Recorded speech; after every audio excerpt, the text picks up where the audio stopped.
Alright, right now? Uh-huh. Hi, I'm Brandon Montgomery, owner and founder of Speed Strength Athletics. I'm here with Ken Pomola, owner of Low JJ. And what we're going to do is show you one of the variations of the sledge tire. It's cool. Go ahead.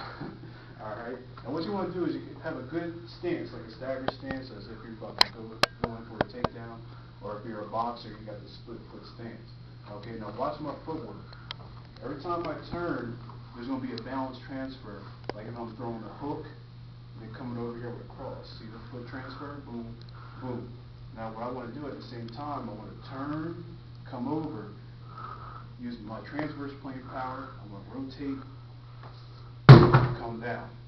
If you watch the feet, it's all on the feet, it comes from the ground up. Coming up, turning, coming down like this. Now to get a little bit more power, I can squat a little bit. So turn, and drop my weight to generate more power. This here is great for total body conditioning, building up your power, your core, and your legs and lower back. Sledge tire.